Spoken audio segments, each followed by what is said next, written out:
রাহুল দাকে দেখো না, রাহুল ঠিক আছে তো, আমাকে যেতে দিচ্ছে না, আমাকে যেতে দিচ্ছে না বাবলু দা। তারা কি ওরকম করিস না, ঠান্ডা হও, ঠান্ডা হও, ঠান্ডা হও। আমরা এক্ষুনি একসাথে শুটিং করবো, আমরা এক্ষুনি একসাথে শুটিং করছিলাম, আধ ঘন্টা আগে আমরা একসাথে শুটিং করছিলাম, সমুদ্রে নেমে সমুদ্রে শুটিং করছিলাম আমরা।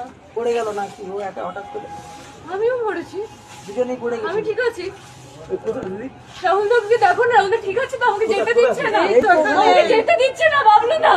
ঠিক আছে, ঠিক আছে বাবা, দেখছি। ঠিক করে তোলো, আমি কথা বলবো।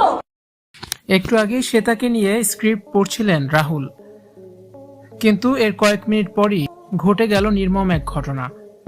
চিরতরে বিদায় নিলেন টেলিভিশনের জনপ্রিয় অভিনেতা রাহুল। সহ অভিনেতা রাহুলকে হারিয়ে কান্নায় ভেঙে পড়েছেন তার সিরিয়ালের নায়িকা শ্বেতা। শুটিং সেটে নেমে এসেছে শোকের ছায়া। টেলিভিশন জগতের জনপ্রিয় অভিনেতা রাহুলের আকস্মিক মৃত্যুর খবরে শোকস্তব্ধ বিনোদন পাড়া। বিশেষ করে তার সহ অভিনেত্রী শ্বেতা এই খবরটি যেন কোনোভাবেই মেনে নিতে পারছেন না। সম্প্রতি সামাজিক যোগাযোগ মাধ্যমে একটি ভিডিও ভাইরাল হয়েছে, যেখানে শ্বেতাকে অত্যন্ত বিধ্বস্ত অবস্থায় কান্নাকাটি করতে দেখা যাচ্ছে। ভিডিওটিতে দেখা যায় শ্বেতা কান্নায় ভেঙে পড়ে বলছেন যে কিছুক্ষণ আগেও তারা সমুদ্রের পাড়ে একসঙ্গে শুটিং করছিলেন। হঠাৎ ঘটে যাওয়া এই দুর্ঘটনা শ্বেতাকে মানসিকভাবে বিপর্যস্ত করে তুলেছে।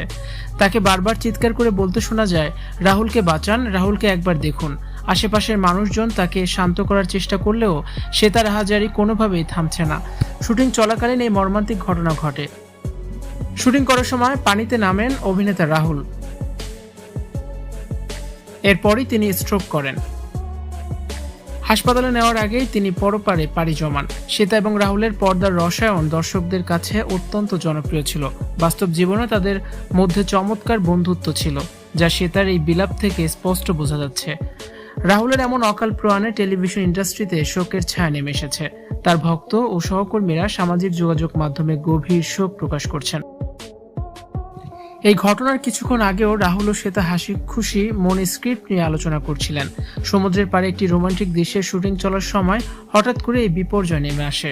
শ্বেতা বারবার বলছিলেন, আমরা তো একসাথেই পানিতে নামলাম, আমি ঠিক আছি, কিন্তু ও কেন ফিরল না।